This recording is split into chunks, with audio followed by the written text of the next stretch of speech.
I have a question for you. You talked about content that's most impactful.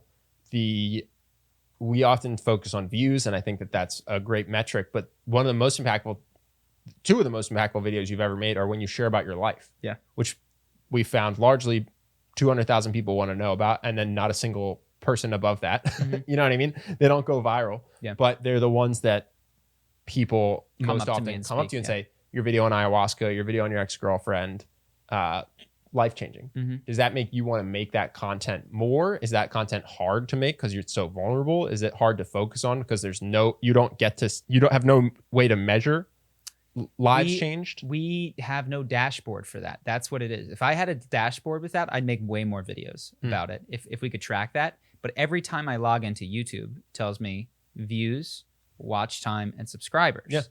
Yeah.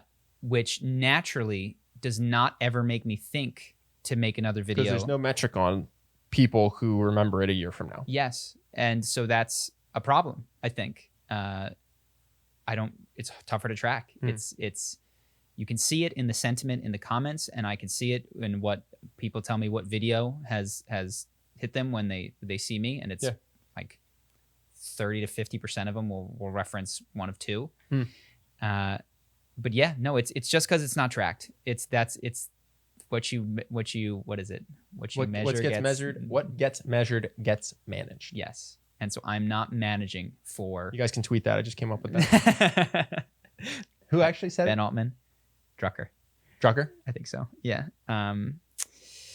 Yeah, no, it'd be cool to have that and to do that because it would automatically steer us in different directions. But it hasn't even occurred to me to talk about my life on the channel in over a year or two at this point. Interesting. I always thought it was just because it's not necessarily fun.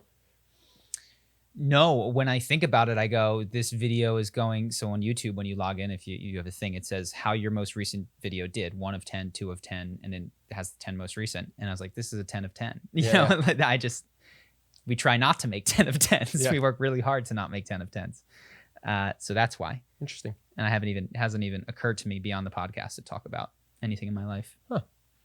Yeah, it's a shame. You have my blessing. Yeah. No, it's probably worth doing one of. I don't know what I would talk about, but I'll do it. There'll be another soon. I'll do a MDMA therapy 5 takeaways, which is not a title that anybody cares about. No, that would do well. I think do well. I think it'd be a good video. 5 takeaways from MDMA therapy. I think what I need, and again, just to put it in the most effective wrapper, that's not what I would call it. I would call it what people want to know is breakups they like marriages, why I'm quitting YouTube. And so I'd have to find the wrapper that allowed me to then segue into MDMA therapy that was also. How many of those videos do you think you can make before the FBI just knocks on your door? It's like, hey. So like Joe Rogan's mentioned smoking DMT. I think I'm okay. 9,000 times. I think I'm okay. I'm so surprised that they don't just go like, hey, where do you get your DMT from? Yes. No, I have the sense that Joe is going to go down first. So I'll have heads up. Hope that you guys enjoyed that clip. If you want to see more like this and have us do more podcasts, we are 100% funded by our generous patrons. And if you'd like to contribute, there's a link in the description, and we'll have one pop up on the screen right here so that we can do more podcasts where we have fun conversations and hopefully some deep ones like this. Either way, hope that you enjoyed the video, and I will see you in the next one.